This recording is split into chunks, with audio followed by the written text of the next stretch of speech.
Welcome to the Vet SOS podcast. Remember, don't drown in the sea of transition. Grab the Vet SOS Lifeline. Vet SOS is brought to you by the Who You Know Network and is a proud member of the Parade Deck community. We can also now be heard on Reach Across America Radio on Thursdays at 4 p.m. Eastern. You can find Reach Across America Radio on the iHeartRadio, Odyssey, and TuneIn apps. I'm really excited today to have Mike Ware from Veterans Last Patrol with us today. This is not your normal transition program. This one is special and provides an amazing service to our brothers and sisters. I really can't wait to get into this conversation. I'm really excited about this one. It's great to be back and see your smiling face, Keith. How you doing? I'm doing good, Sean. It's great to have you back. Finally, you're done malingering. We were about to call you AWOL for a bit there. But no, it's great to have you back, brother. I know Eric enjoyed filling in for you, but yeah, he's back to normal life doing his thing. It was very interesting to actually watch some videos of the podcast that I'd not been a part of. It was really, really strange to see, but so happy that we have such a great family and people willing to cover when we need to. So let's jump right into this. We got Mike Ware with us. He's a retired Air Force fighter pilot and airline pilot. He is a published author and motivational speaker. Mike is an active volunteer serving as an ambassador for Veterans Last Patrol in Spartanburg, South Carolina, and Forever Young Veterans in Collierville.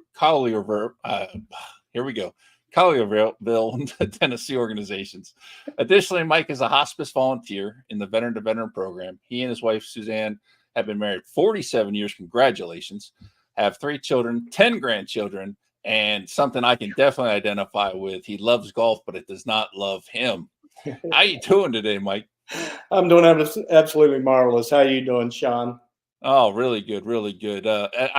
My uncle tells me I play Army golf. Left, right, left, right, left, right, so and I'm no stranger to the woods. I do a lot of camping.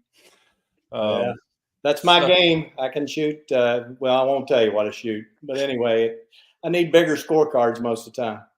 There you go. There you go. That or somebody walking the rough and just throwing your ball back in for you as you get down there. Go. Makes a world of difference, doesn't it? Oh, yeah.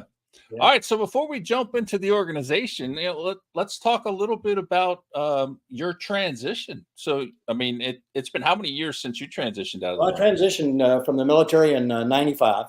95. Yeah. Okay.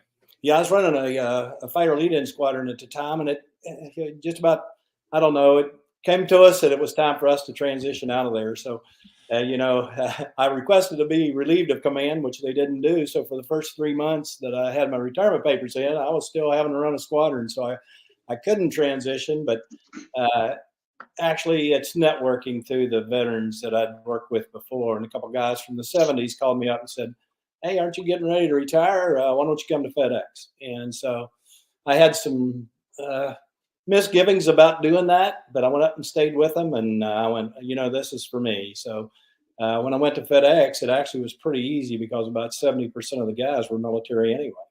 So when I started flying, the bigger thing I think in the transition was, going from having a mission every day that you stepped out the door, defending your country and doing and working as hard as you can to honor that and that pledge that you made into an environment where you show up on time so you can fly and get the packages where they're supposed to be so somebody can make a profit. So that was probably the hardest transition. And quite frankly, the amount of time I had off far exceeded anything I'd ever seen in the military. So I had to find other things to do. So actually went pretty easy on our time. My wife is her dad was military the whole time, so she was a brat. So it was probably harder for her than it was for me, So it went good, brother. Thanks for asking. That's awesome to hear. And you started with like the key piece thing we tell everybody, right? Networking. You had network throughout your career, and that wound up paying off in the end. So that's great to hear. And I can definitely appreciate what your wife went through. I was a Navy brat growing up, so my dad did 21 years, and then I wind up joining to do 20 years. And it's like another year now. I'm going to be wondering if I'm getting that itch to move. My kids still give me a hard time about that. Every 3 years, they go, "Why do we want to move?" I guess it's just ingrained. Oh, man. Yeah. All right, so let's jump into this. This organization is Veterans Last Patrol. Yep. I love what you were doing. So let's just start telling us about it. What is Veterans Last Patrol? Well, Veterans Last Patrol was started by Claude Smead. He was a colonel in the Air Force, retired, but his last job was actually working as a Warrior Flight Program Manager, which welcomed the casualties from Iraq and Afghanistan back into the States. And during that time frame, he looked around and he just saw the need of these families whenever they came back. So he knew he had to do something once he retired. He looked around and he saw that, hospice folks are having a hard time getting veterans to step in to the hospice business, to start doing that veteran to veteran programs, or we honor veterans programs that the hospice has. And they were just tremendously short of veterans to do that. So he took that on. His mom was a hospice person for a while, just like my mom was worked for hospice for a while. And so when he started digging into it, he just saw that great need. So he started this nonprofit in 2019, and he's grown it to where we're in 29 states, 500 volunteers. We need about 10 times that many. And the mission is just to befriend and honor and support those veterans that are going into end of life care. And you guys know, and we've talked about it before, that whenever you're in the service, whether you're patrolling, whether you're patrolling in an airplane, on the ground, whatever, you don't want to go there by yourself. You're not sent out. You're always sent out with somebody else. And that's what he wanted to do with these guys going into hospice and into actually senior living facilities. When they take that step, that transition, he wanted them to have a buddy. He wanted them to have another veteran to walk that walk with them, just like they had in the service.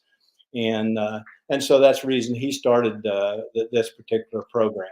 And it's tremendous because loneliness is one of the great things that happen to you as you age and you go into this transition, because a lot of these guys, World War II veterans, most of their friends are gone. A lot of their family's gone. Some of them have nobody to do that transition with. So we just make sure that they're not walking that transition by themselves. And we do honor ceremonies and stuff for them. We can talk about that a little bit later. So that's kind of how it started. It needs to grow more. We do partner with hospice groups, and I am a hospice volunteer now, thanks to this operation. So that's kind of where it started. That's kind of the mission, and we can go from there. Well, I'll tell you what, Keith. Mike and I talked before. I know about the mission. I learned about it talking to him, and I still got goosebumps right now with him retelling us. I mean, I love what this organization is doing for our community. Yeah, this is awesome stuff, and it's actually something I've never really thought about. I have actually ridden with the Patriot Riders as a motorcycle rider. So because you hear it all the time, we see the calls all the time. Hey, veteran down, no family known. Like, please come to their services.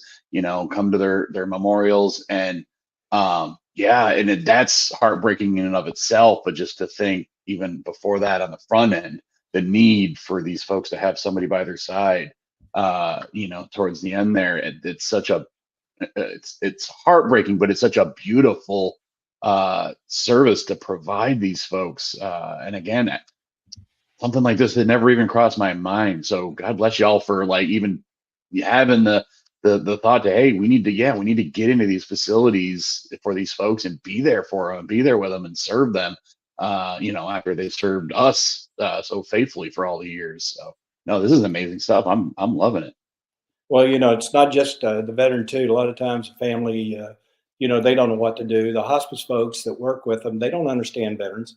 So if there's no veterans in there to say, hey, this is the reason this guy may be acting this way. And there's a lot of things, and I got 1,000 stories, but it's amazing whenever hospice groups show up for our honor ceremony we give these guys, and it can last from, depending on what the situation is he bedridden, is he not, how it can go up to 45 minutes, and it just shows his service. And these hospice folks are standing around going, we had no idea.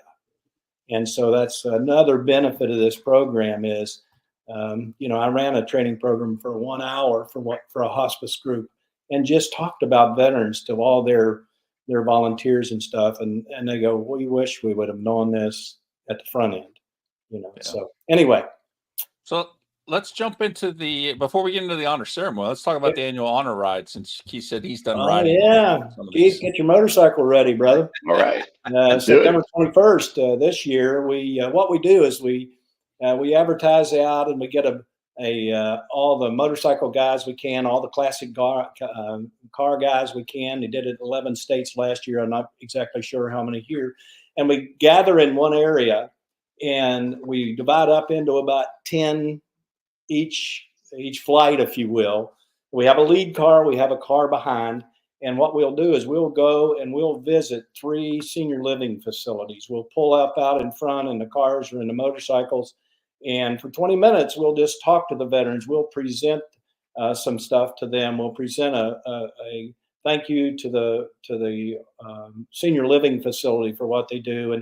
And it's amazing when you get not just the veterans out there, but you'll get the other people that are in the senior living facility will come out. And half of the ladies there may have been married to a vet, or may have been married to somebody who had motorcycles, and they're just as excited as everybody else. But we just thank them for their service, and then we'll go and we'll go to another facility. So we'll do 3 in each one. We're doing, I think it's around 50 facilities upstate South Carolina, and a bunch more elsewhere. And once again, that happens on the 21st of this year, and it's so much fun. I've been a lead car. I tell them my Lamborghini's in the shop, so I have my minivan when I go there. It's kind of embarrassing, actually, for a fighter pilot. But that's what it's, needless to say, I don't park anywhere near where they park. But it is just so touching to see that stuff. And this is another area you wondered, we kind of said it's different from, you're talking about transitions from the military to civilian life. This is a perfect opportunity for some of those guys to feel the love of all this, just like I'll talk about the other aspects of what we do for those people that are just coming out of the military. I think we should put flames on the minivan. I think that really that would look good, wouldn't it? Right. I do put a couple flags on it to let them know. There you go. So I know we normally give you the opportunity to talk at the end about like how do we get in touch with you, this, that, and the other. But with this, I want to strike while this iron is hot. So okay. How do people find out? Where do they go to find out more about this specifically, this annual honor ride? Right at the website. On the website, Claude's done an amazing job with the website. It's got everything. So that veteranlastpatrol.org. I mean, you can go there, you can sign up there, you can see there's 4 or 5 different meeting points this year where you go and what you do. And once you get there, you sign up, they print t-shirts right there for you, give you some t-shirts. There is a sign up. That's one of our fundraisers. You can, people can go on and just donate to that if they want to, and do that kind of thing. But if they want to ride, man, it is a fun time. Everybody has a blast, check that out. Yeah. You feel like you've done something. But website's where to go. That's it's got it, and you can get and if you don't, call the numbers that are on there. I'll be glad to give you mine. They can call me. That's awesome. Oh man, I love everything about what you guys are doing here. And maybe it's just because I'm getting older now and starting to, I'm in the second part of life here, starting to think about some of those things. It's not something you necessarily think about when you're young and dumb and just getting started. And it's this is fantastic. Well, let's jump into the honor ceremony piece. So what's that look like? First of all, I want to address one thing you said here. I'm 73, and some of these guys call me youngster, so that's the reason I, when you're talking, nice. We just presented 4 shadow boxes to 4 World War II veterans in Memphis the other night, and there was 2 102-year-olds. Well, one guy just turned 103, 2 99-year-old guys, and all of them as spry as we are. The 102-year-old guy's upset because he bought a new mower and they wouldn't give him a long-term loan. I can just see it now. Here comes that crazy young fighter pilot guy again. Well, anyway, honor ceremonies. What we do, we really do a couple kinds here. And for World War II guys, we'll make up a shadow box. I usually do the interviews for those guys, but we'll find out their career. We'll find out everywhere they go. we'll do a shadow box with all their medals and pictures of where they served and their rank, and we'll do a resume they get in there. So that would be one of the things that we present to them. But also, a lot of those guys are in facilities. So let's just take where there's one in the facility. We would go in to honor either that guy or somebody who is in hospice. We'll find out all the other veterans that are in that facility, and we'll get their names, and we're going to make up letters of appreciation from the American Legion, from the VFW, from all those service organizations. We'll get congressional letters coming in saying thank you for your service to this nation. We have a bunch of volunteers that make things like plaques and quilts and all those things. We have dog tags, one that says, MIA POW, and an American flag that we put around their neck when we honor these things. So it goes about, if it's somebody who is in the final stages of hospice, we'll keep it fairly short. But it's very patriotic. We do the pledge. We do the national anthem. We do Lee Greenwood. And just kind of talk about the American flag and stuff that whenever they were going through school, they did. And we present all these things and just make sure they feel honored, because a lot of these guys, none of the World War II guys the other night had ever been presented their medals. That was the first time. The guys that we have that come through Vietnam, a lot of them never been thanked, never been honored. And here they are being handed this stuff by other veterans. We'll usually have a team of 5 to 10 guys that just show up. We put out an email saying, honor ceremony's here, show up if you can. Whoever shows up, we get them participating to hand out these things. We give them we have letters that come in from all over the country, from grade schoolers to whatever, that are handmade, and some send in, formal stuff where we do milk call. We'll hand them a milk call during the middle of this. Nice. And actually, one of the funny things, and I hate to give this away in case they go, when we put the dog tags over their neck, the guy goes, okay, everybody that's present, raise your hand. Did everybody swear that we saw these guys accept the dog tags? Yes. Okay, you guys are re-enlisted back in the service because we're having trouble getting new guys here. And they all love that stuff. But that's kind of the run of the ceremony. And we do it, we can go into the room and do one when a guy is on his last hours, which we've done. We can do it for a whole facility. We play taps at the end. We had one where he was doing a World War II for his 100th birthday. He passed away 3 days prior. His family called and said, can you do a remembrance instead? And we did the same ceremony as a remembrance and gave all his stuff to his great-grandson. So, and that's how most volunteers end up with Veterans Last Patrol, is they will go to one of these ceremonies. They see it, they see how powerful it is, and now we get them. And the other part of that is one of the reasons we try to get them in there. Once they become a volunteer for us, we will see if they can volunteer for a hospice. Now, a lot of people can't do that. A lot of people can. So if they can, we will connect them with a hospice group. So now they can get in that volunteer to volunteer program and go on. So that's nice. One of the HC is one of the big recruiting tools for us. That's awesome. I really like that. Yeah, and it's just funny. I can't help but think of my father right now. What all these talks, because he's getting up there in age. He's a, Vietnam vet, 2 tours, Marine Corps. That classic guy. And it's funny, even thinking of hospice. Like he told me, don't even bother trying to put me into a nursing home. There's not one that can hold me.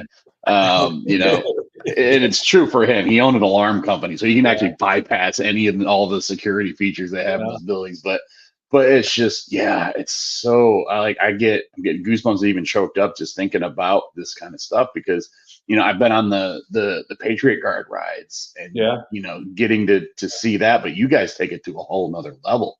This is we actually have Patriot Guard guys that volunteer with us and do this. Yeah.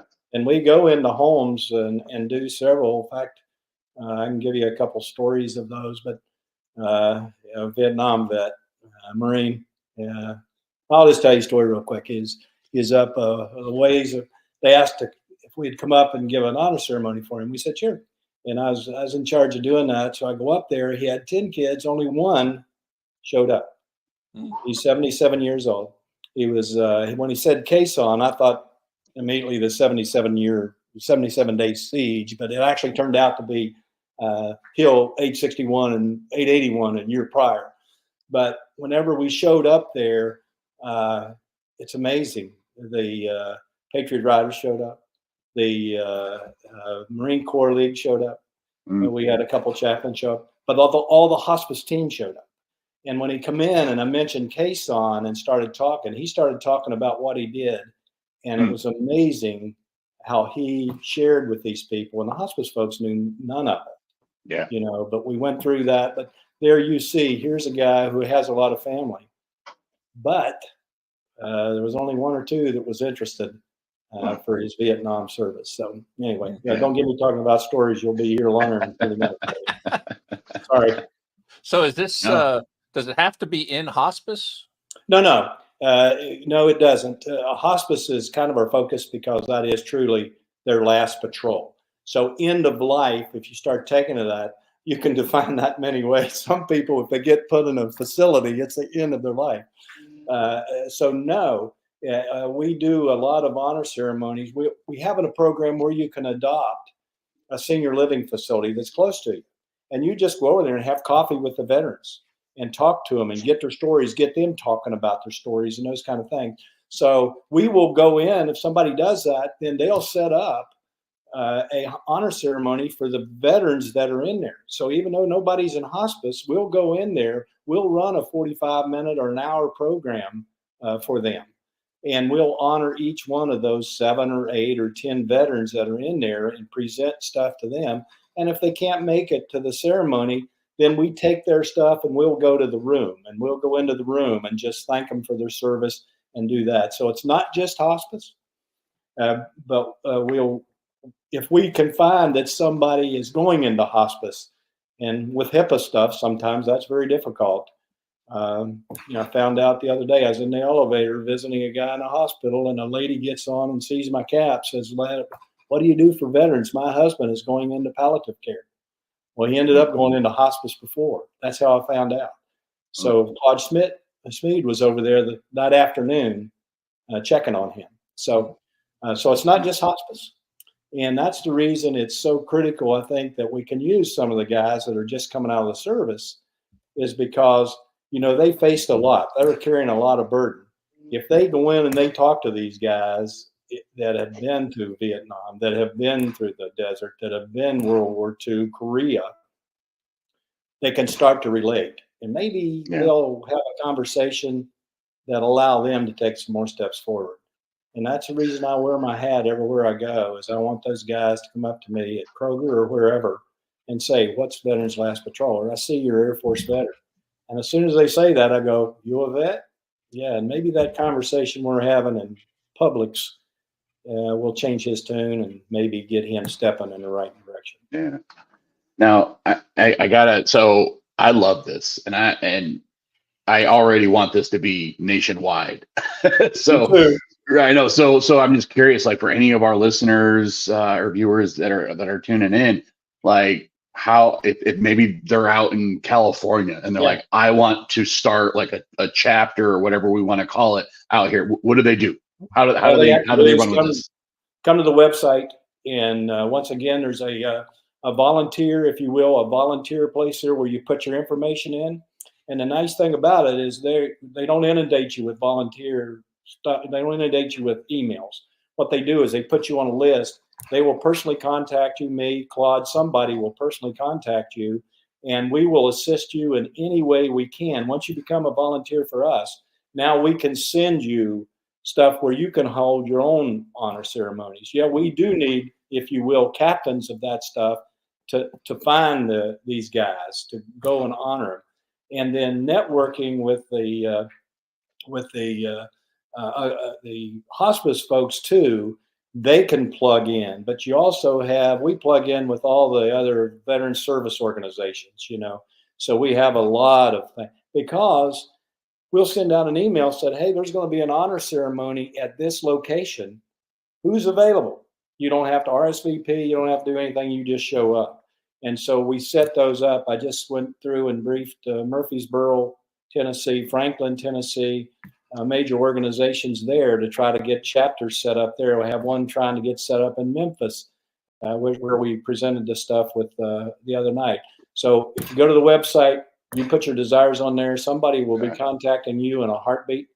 And I think you'll love doing it. Now, one other thing we try to do is we have a 3-level program with the hospice units around too that they can sign up. The first is free, then for minimal money, quite frankly, there's other 2 steps. And we will see if they have veteran volunteers already. If they do, then we want them part of us so we can start sending and supporting them across the nation.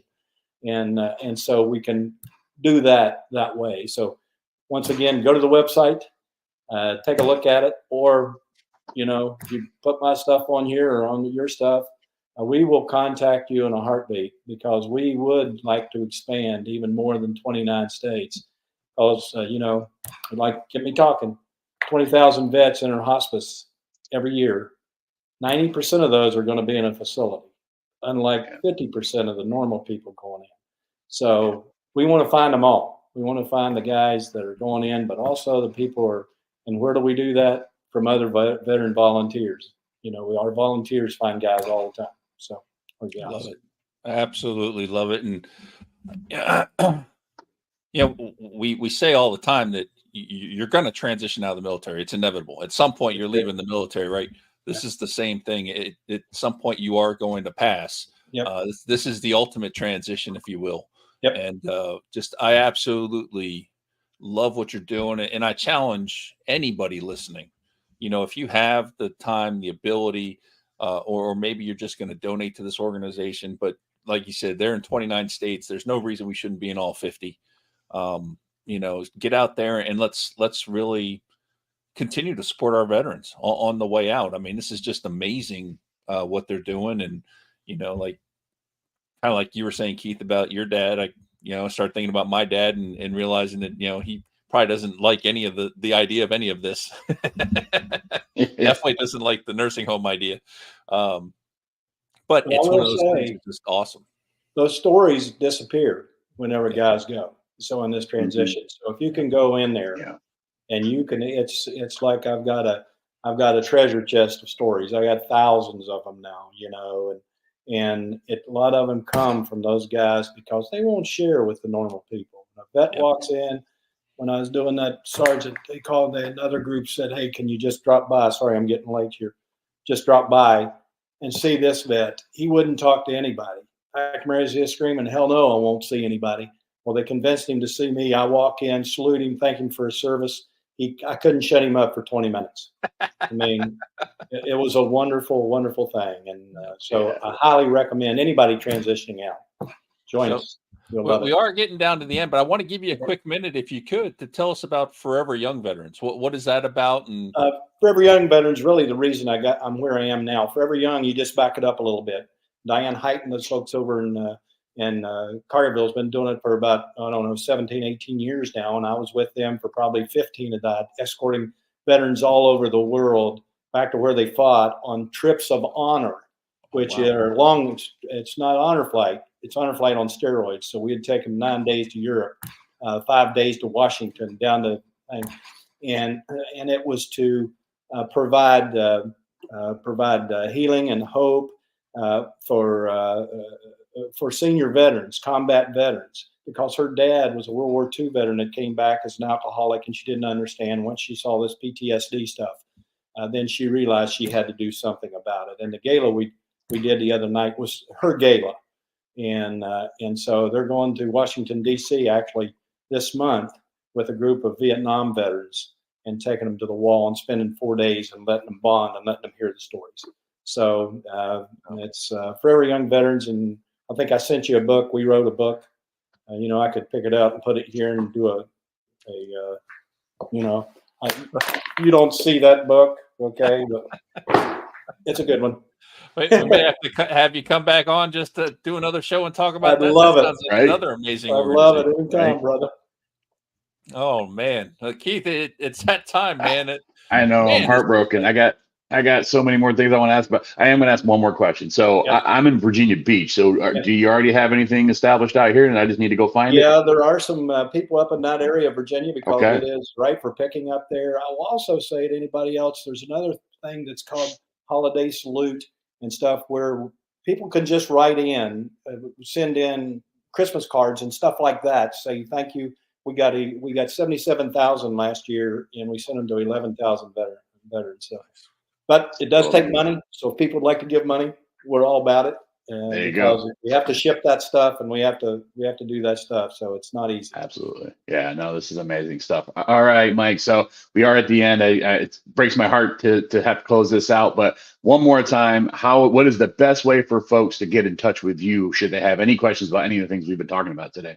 Through the website by far. If you go on there, Veteran Last Patrol, we only have one paid employee. So everybody else is volunteer, but I'm telling you, we jump on any volunteer that wants to go, or even if they want to donate any of that kind of stuff, you'll hear from us because we really believe in the mission of, befriending guys in hospice and end of life care and bringing young vets into this because we have a lot that volunteer. Yeah. Yeah, no, this is amazing stuff. And it warmed my heart. I love this episode. So thank you so much for spending your time with us, Mike. It was an absolute honor having you on here. And on behalf of the entire Vet SOS family, we'd like to thank everyone for joining us today. Make sure to follow and subscribe to us on YouTube and your favorite podcast platforms. And remember, don't drown in the sea of transition. Grab the Vet SOS Lifeline.